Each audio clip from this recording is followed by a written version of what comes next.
আসসালামু আলাইকুম, সবাই কেমন আছেন? আশা করি সবাই ভালো আছেন। কে কোথায় থেকে আমার ভিডিওটা দেখছেন অবশ্যই কমেন্ট বক্সে বলে যাবেন। তো আজকের ভিডিওটা সকাল থেকেই শুরু করলাম। তো সকালে নাস্তা বানিয়েছিলাম রুটি। তো রুটি করেছিলাম, তার সাথে ডিম ভেজেছিলাম। তো প্রথমে আমি রুটিগুলো বানিয়ে নিলাম।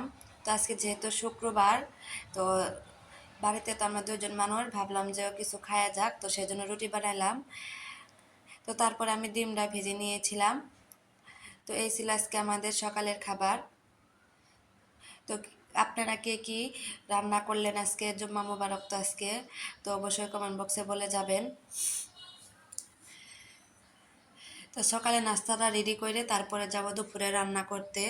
তো সকালে খাওয়া দাওয়া আগে শেষ করে তারপরে দুপুরেরটা করে। তো এদিকে আমার মেয়ের জন্য নুডলস রান্না করেছিলাম। তো নুডলসটা আমি সিদ্ধ বসিয়ে দিয়েছি। তো সকালের খাবার দাবার শেষ করে মেয়েকে খাওয়ায়ে তো কিছুক্ষণ পরে দুপুরে রান্না করতে চলে গেছি। তো এদিকে আমি মুরগি ভিজিয়ে রেখেছিলাম। তো ভাবলাম মুরগি রান্না করে আর এদিকে ভাজি করব। ভাবলাম তো যেহেতু শুক্রবার আমার মেয়ে ভাতও খেতে চায় না, তো ভাবলাম যে পোলাও করে দেওয়ার জন্য। তো আমরা দুইজন মানুষ, আমরা আর কি দোষ করলাম, তো ভাবলাম যে আমাদের সবার জন্যই পোলাও করি। তো সবাই খেয়ে নেব যেহেতু আজকে শুক্রবার। তো যেই ভাবনা সেই কাজ। তো প্রথমে আমি ভাজিটা বসিয়ে দিলাম। তো আমি আলু আর বটবড়ি ভাজি করলাম এখানে। তো ভাজিটা আমার রান্না হয়ে গেছে। তো ভালো করে ভেজে নিচ্ছি একটু। আলুটা আমি বেশি দিয়েছি, বটবড়ি একটু দিয়েছি। এগুলো হচ্ছে আমাদের ছাদের, আমার শাশুড়ি মা লাগাইছিল, সেখানে ধরেছিল, সেই কয়টাই আর কি তুলে নিয়ে আসছি কালকে। তো সেটাই আজকে আর কি আলু দিয়ে ভাজি করলাম। তো তারপর আমি ভাবলাম যে খালি মাংস আর ভাজি, তো একটু ডিম ভুনা করি। তো সেজন্য আমি ডিম সিদ্ধ করে রেখেছিলাম। তো এখন আর কি ভুনা করে নিচ্ছি। তো সেজন্য আমি ডিমটা একটু তেলেতে একটু গড়ায় নিচ্ছি। একটু হলুদ আর লবণ দিয়েছি তেলেতে। তো ভালো করে গড়ায় নেওয়ার পরে তারপর আমি পেঁয়াজ দিয়ে দিলাম ডিমটা ভুনা করার জন্য। পেঁয়াজ কাঁচা মরিচ দিয়ে এখন ভেজে নেব। একটু লবণ দিয়ে দিব যাতে পেঁয়াজটা তাড়াতাড়ি সিদ্ধ হয়ে যায়। তো আমার মনে হলো যে একটু তেল কম, তো সেজন্য আমি আর একটু তেল দিয়ে দিলাম। তেল দিয়ে পেঁয়াজটা একটু ভালো করে ভাজা ভাজা করব। আমার একটু ঠান্ডা লেগেছে, নাকটা কেমন জানি বন্ধ হয়ে আছে, তো সেজন্য বয়স দিতেও একটুই লাগছে। তো পেঁয়াজটা ভাজা হয়ে গেলে তো এখানে আমি একটু হলুদের গুঁড়া আর একটু মরিচের গুঁড়া ধনে গুঁড়া দিয়ে দেব। হালকা হালকা মশলাই দিলাম। বেশি মশলা দিলে মানে একবারে অনেকই লাগে আর কি। দিয়ে একটু পানি দিয়ে ভালো করে এখন মশলাটা কষিয়ে নেব যতক্ষণ পর্যন্ত তেল না ছাড়ছে। তো তেল ছাড়লেই আমি মশলাটা, তো ডিমগুলো দিয়ে দিব। আজকে আমি ভাবলাম যে হাত দিয়ে মোবাইলটা ধরে ভিডিও করি। তো দেখেন কেমন জানি হাতও নড়ছে, সাথে সাথে এদিকে আমার মানে আমার যে নাড়তাছি এর সাথে সাথে আমার মোবাইলও কিন্তু নড়ছে, তো সেই জন্য আর কি এরকম দেখাচ্ছে। ভাবলাম যে আজকে একটু হাত দিয়ে ভিডিও করি। আসলে এক হাত দিয়ে ভিডিও করা আর এক হাত দিয়ে রান্না করা যায় না। তো এদিকে ডিমটা প্রায় হয়ে আসতেছে, তো আমি একটু নেড়ে দিয়ে দিচ্ছি যাতে তাড়াতাড়ি হয়ে যায়। এদিকে আমার মেয়ে একবারে চিল্লাচাল্লি লাগাইছে। তো ডিমটা তো রান্না হয়ে গেছে, তো আমি এখন মাংসটা বসিয়ে দেব।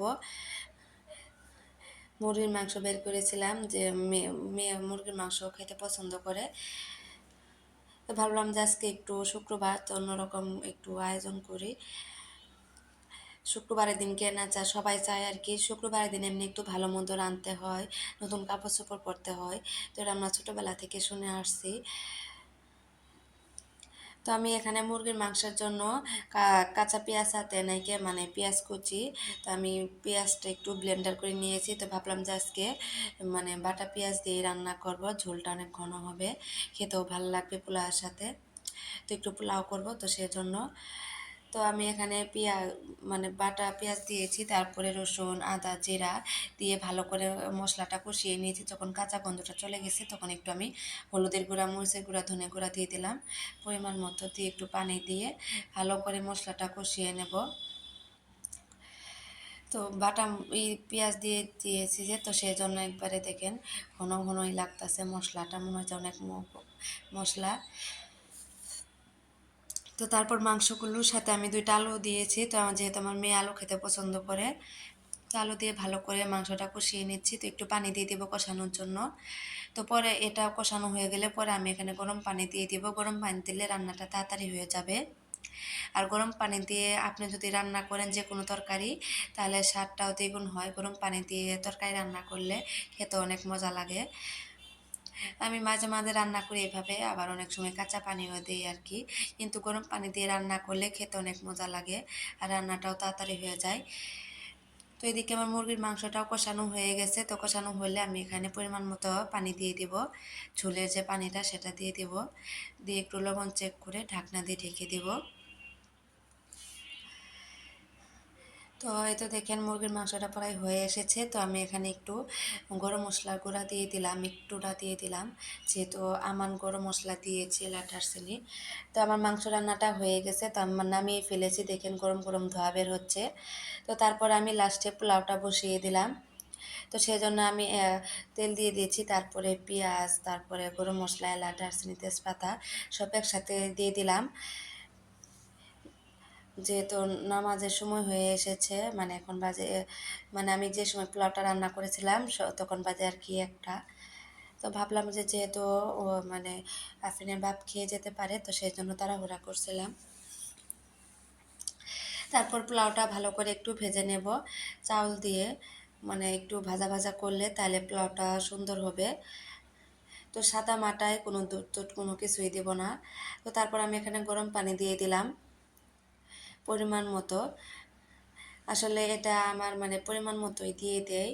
অনেকে আবার মানে যে এত এই কেজি বা এতখানি তাহলে চালের জন্য এতখানি পানি, আমি সেই পরিমাণ করে দেই না, আমি আমার অনুযায়ী দিয়ে দিই। তারপরে ৩-৪টা কাঁচামরিচ দিয়ে দিলাম। তো প্রথমে কিন্তু আমি 5 মিনিট একবারে হাই হিটে জাল করে নিয়েছি, তারপরে এখন আগুনটা কমিয়ে দিয়েছি। তো এরপর যে আমি একটু নাড়া দিয়ে দিলাম, দিয়ে এখন ঢাকনা দিয়ে ঢেকে দেবো 5 মিনিটের জন্য। তো আমি আর একটু পানি দিয়ে দিলাম, তো আমার একটু পানি লাগতো সেই জন্য আর একটু পানি দিয়ে দিলাম, চালটা এখনো ফুটে নাই। তো এখন নাড়ে চেড়ে 5 মিনিটের জন্য ঢাকনা দিয়ে ঢেকে দেবো, তাহলে কিন্তু আমার পোলাও রান্নাটা রেডি হয়ে যাবে। তো দেখেন রান্নাটা হয়ে গেছে। তো আমি টেবিলে সাজিয়েও নিয়েছি, যেহেতু রান্না বান্না করলাম। তো কেমন হয়েছে আজকে রান্না বান্না অবশ্যই কমেন্ট বক্সে বলে যাবেন। ভিডিওটা ভালো লাগলে অবশ্যই লাইক কমেন্ট ফলো দিয়ে পাশে থাকবেন। অনেক বড় একটা ভিডিও, সবাই একটু দেখে যাবেন আমার ভিডিওটা অবশ্যই। অনেক কষ্ট করে ভিডিও বানাই, যদি আপনারা না দেখেন তাহলে অনেক খারাপ লাগে। সবাই ভালো থাকবেন, আমাদের জন্য দোয়া করবেন। আল্লাহ হাফেজ, জুম্মা মুবারক।